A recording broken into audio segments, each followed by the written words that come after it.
Hello everyone. So I thought I would show you another electric install that I've done in somebody's camper van. Someone is doing a very good job with this camper. Then it looks smart. It's very well done. Anyway, I've done the full electric install in this, including diesel heater and fitting solar panels. So let's give you a quick tour of what I've done. So the electrics are all underneath here.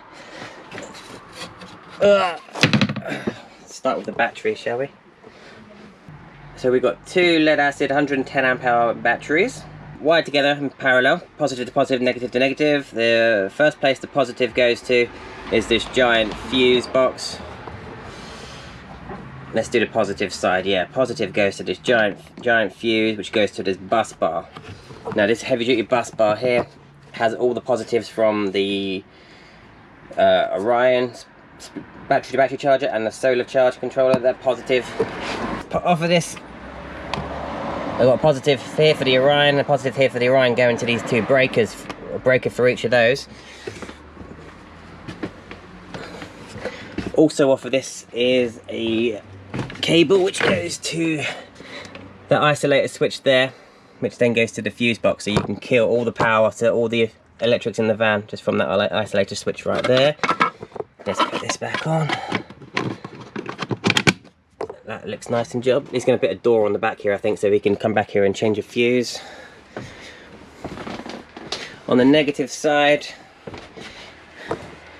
the first place it goes to is to the Victron Smart Shunt, which is there, and then it's earth to the chassis as well.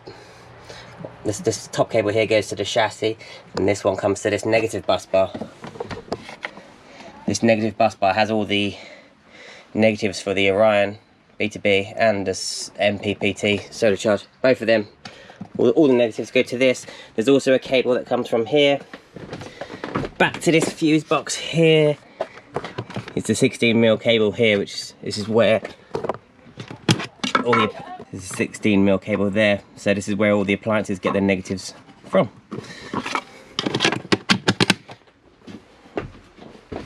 What else have we done? We've wired in USBs. Let's switch it on. We've wired up USBs and cigarette sockets for the kitchen. What else is this side? We've wired the ceiling lights to these switches, all independently controlled.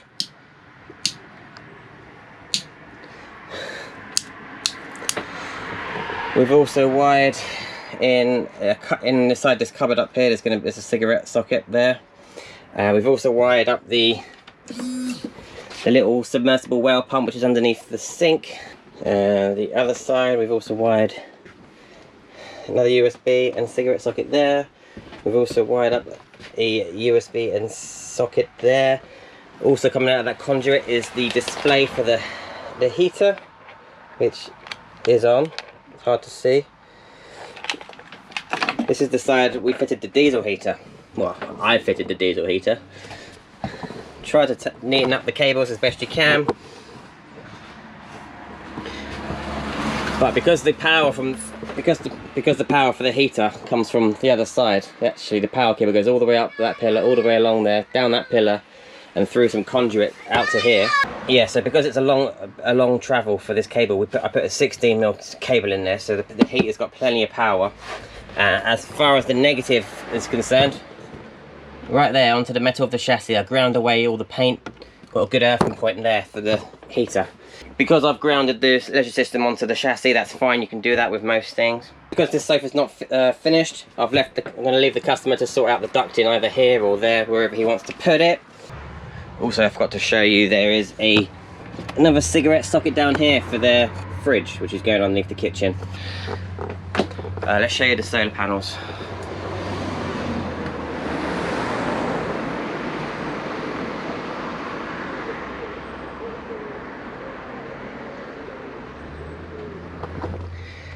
They are two Victron 175 watt solar panels, so 350 watts on this van now. Should be plenty for them. That's what I've put in the Ducato, so I think that's going to be fine for them. Just going to show you the heater. Exhaust is coming out pretty close to the van exhaust. We've got the filter and pump there, 35 or 45 degree angle. Fight about that if you like. And the fuel line goes all the way over there to the diesel tank, which is where I've put it here so they can fill it up at the same time they fill up their van.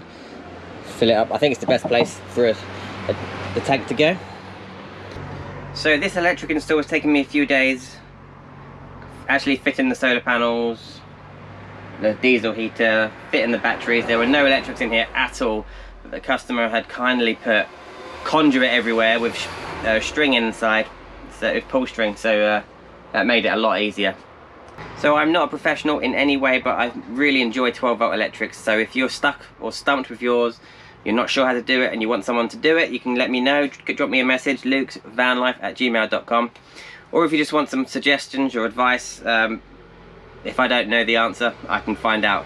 So yeah, drop me a message if you want. Let me know what you think about this electric install. I think this van is going to be a very, very nice van.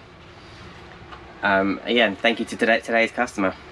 So just wanted to show you another setup that I've done. Quite chuffed with it. I hope the customer will be happy when he comes to pick up the van up later. Alright, thanks for watching everyone. See you later. Bye.